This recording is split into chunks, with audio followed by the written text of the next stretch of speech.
જેમ નેત્રોને તડકાની સામે રાખવાથી આંખોના ફરવાથી દેખાતું પિત્ત જેવા આકારવાળું તથા મોતી જેવા આકારવાળું ખોટું મંડળ સાચા મંડળ જેવું જણાય છે, તેમ ચિત્તનું ભ્રમણ થતાં દેખાતું ખોટું જગત સાચા જેવું ભાસે છે.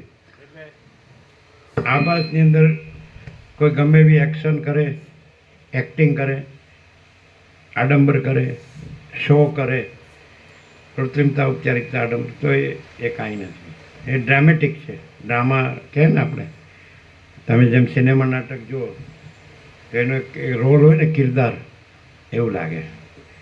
દાખલા તરીકે રામાનંદ સાગરે બે સરસ મૂવી બનાવ્યા, એક શ્રી કૃષ્ણનું ને એક રામાયણનું. તો જે રામ થયો હોય એ તમને આબેહૂબ રામ લાગે, પણ એ રામ ન હોય. જે કૃષ્ણ થયો હોય તમને આબેહૂબ કૃષ્ણ લાગે, પણ એ કૃષ્ણ ન હોય. એમ આ કાંઈક થયો હોય તો એ કાંઈ ન હોય. સમજાય એવું? એટલે બનવું એ સત્ય નથી. જે છે જ, જે બનતું નથી, બન્યું નથી, છે જ, એ સત્ય છે. સમજાય? હું પરમ ચિદાકાશ અનંત પૂર્ણ નિરપેક્ષ સત છું. હું અનંત સંપૂર્ણ અપરિગી નિર્ભ્રાંત નિરપેક્ષ છું. હું પરમ ચિદાકાશ અનંત પૂર્ણ નિરપેક્ષ સત છું.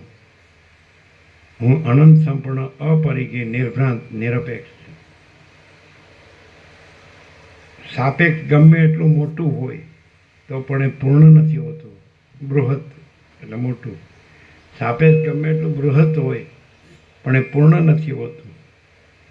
અને હું જ્યારે હું સાથે નથી હોતો, કોઈ માણસો સાથે નથી હોતો, શબ્દ બ્રહ્મ સાથે નથી હોતો અને મૂલવી શકાય એવા કોઈ અસ્તિત્વ સાથે નથી હોતો, ત્યારે જ અનંત નિરપેક્ષ સત, અનંત પૂર્ણ નિરપેક્ષ સત હોય છે.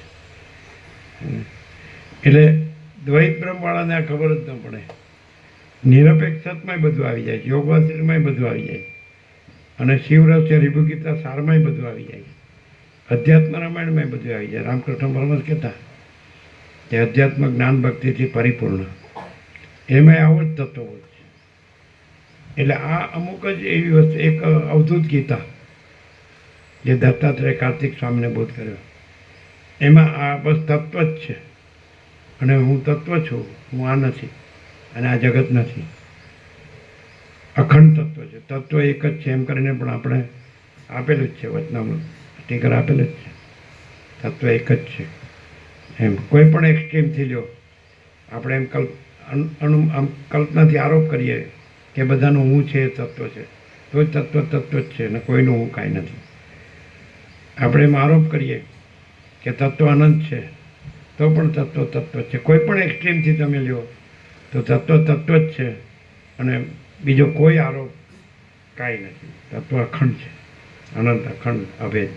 ક્લિયર? અને એ તત્વ શું છે? તો એ શબ્દ નથી. પછી ચૈતન્ય શબ્દ કલ્પિત છે, બ્રહ્મ શબ્દ કલ્પિત છે, પરમાત્મા શબ્દ કલ્પિત છે, એવું વસિત કહે છે. શબ્દો માણસે કલ્પ્યા છે અને માણસે એના મનથી કલ્પ્યા છે. ઉપચાર પણ એના મનથી કલ્પ્યો છે. એ કશું નથી અને તત્વ જ છે. એના છેલ્લા શબ્દો આ છે કે હું પરમ ચિદાકાશ પરમ જ્યોતિ અખંડ જ્યોતિ છું. પછી વિચારવાણી શબ્દ નથી, પરાપશ્યંથી મધ્યમાં વૈખરી નથી અને વક્તા શ્રોતા નથી. કોઈ ઉપદેશક ઉપદેશ્ય નથી. ઉપદેશક ઉપદેશ અને ઉપદેશ્ય એટલે શિષ્ય.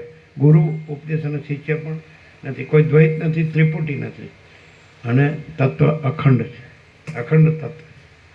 ક્લિયર? આવું ક્યાં પ્રકાશે જ્યાં હું બિલકુલ ન હોય, ધર્મૂળ મુદ્દલ લેશ માત્ર ન હોય. તો રમણ કહે છે જ્યાં અહંકાર નથી હોતો ત્યાં પરમાત્મા સ્વયં પ્રકાશે છે.